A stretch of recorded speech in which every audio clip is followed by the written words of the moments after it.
pas moins de 4 projets de loi viennent d'être déposés au Parlement. Et ces 4 projets de loi visent tous à rendre légale une aide médicale active au mourir. Qu'est-ce que tu en penses avec toute ton expérience de médecin gériatre et en soins palliatifs? Bien, ma première réaction, c'est vraiment une réaction d'étonnement dans le contexte de crise sanitaire où nous sommes, où la priorité, c'est quand même de soigner et de sauver des vies. Et je suis étonnée qu'il y ait tout d'un coup urgence à donner le droit de faire mourir les personnes. Parce Mais, que c'est de ça dont il s'agit. Derrière les mots d'assistance, d'aide, ce dont il est question, c'est de légaliser l'euthanasie et le suicide assisté, et donc de provoquer la mort. Il ne s'agit pas d'améliorer et d'aider les personnes à mieux vivre la fin de leur vie, il s'agit de les faire mourir plus vite.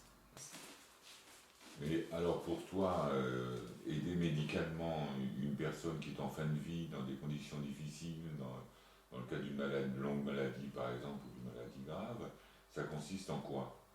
Ben, c'est vraiment la soulager, l'accompagner. La soulager de sa douleur, mais aussi de tous les symptômes pénibles, apaiser sa souffrance, parce qu'il n'y a bien sûr pas que le physique, et l'accompagner, être présent d'humain à humain. Et c'est ça vraiment ce que permettent les soins palliatifs et l'accompagnement. Et c'est ça l'objet de la dernière loi, qui n'a que 5 ans, la loi Claes-Leonetti, qui donne priorité au soulagement, qui interdit l'acharnement thérapeutique. Et cette loi devrait être appliquée partout. Et il faut sûrement développer les moyens et la formation des professionnels de santé, parce que l'urgence, elle est là actuellement. C'est travailler pour que les conditions de la fin de vie soient beaucoup plus paisibles et acceptables. Oui, mais l'un des arguments employés pour soutenir ces propositions de loi, c'est le résultat d'un sondage de l'Institut Ipsos, un sondage qui date de 2019, où tout de même 96% des Français se disent, de tous âges confondus, se disent favorables à l'euthanasie. Alors c'est sûr que quand on entend ce chiffre, ça paraît énorme, mais je dirais d'abord que les réponses à un sondage, ça dépend vraiment de la façon dont la question est posée. Après, ce que ça traduit vraiment pour moi, c'est une préoccupation légitime quand on est bien portant. On ne souhaite pas mourir dans des conditions difficiles, on ne souhaite pas souffrir, on veut éviter l'insupportable. Donc la première idée, c'est de penser que c'est la meilleure solution. Mais quand on est malade, si je me réfère à toute mon expérience, les choses ne se vivent pas comme ça. Et plusieurs malades m'ont dit qu'ils s'étonnaient même de leur réaction par rapport à ce qu'ils pensaient avant leur maladie. Parce qu'ils arrivent à s'adapter, ils arrivent à découvrir, à se découvrir différemment, mais je dirais que la façon dont ils vivent leur maladie dépend énormément d'abord de la façon dont ils sont soulagés, et aussi de la façon dont ils se sentent considérés par les soignants et par leurs proches. Oui, mais tu as quand même dû faire face au cours de ta carrière à des demandes d'euthanasie de la part de certains malades. Alors des demandes d'euthanasie, oui, mais ce qui était intéressant, c'est de comprendre ce qu'il y avait derrière. Et la majeure partie des demandes d'euthanasie, elles arrivaient quand les patients souffraient, quand les douleurs n'étaient pas soulagées, ou quand il y avait énormément d'angoisse. Là, on avait des demandes d'euthanasie. Quand les personnes se sentaient soulagées, étaient rassurées aussi, en pensant que si elles avaient des symptômes difficiles, on pourrait les soulager, les demandes tombaient. Il y avait aussi d'autres demandes d'euthanasie quand les gens doutaient vraiment de la valeur de leur vie, parce qu'ils se sentaient dépendants. Et là, c'était tout un travail d'accompagnement et de considération encore qui leur permettait de se sentir à nouveau exister et de retrouver un sentiment d'existence. Donc, en fait, les demandes d'euthanasie persistantes, elles ont été exceptionnelles. Et quand on voit ce qui se passe, les situations complexes, exceptionnelles, c'est toujours ce qui est médiatisé, mais c'est toujours un très petit nombre de situations. Ça voudrait dire que cette volonté de légiférer sur l'euthanasie correspondrait en fait à une fuite en avant devant une peur de vieillir, une peur de mourir, devant une façon de contrôler sa destinée humaine dans ce qu'elle a de profondément insupportable.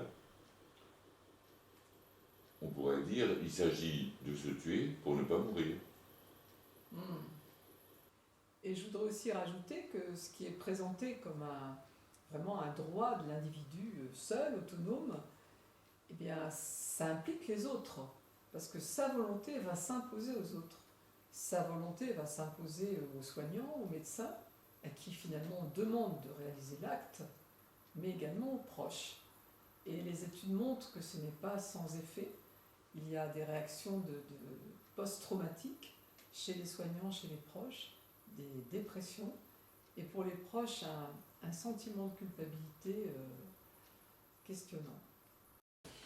Oui, mais un des arguments forts qui soutient ces propositions de loi, c'est que la France serait en retard quant à l'euthanasie par rapport à ses voisins européens, comme la Belgique et les Pays-Bas, pour ne citer que.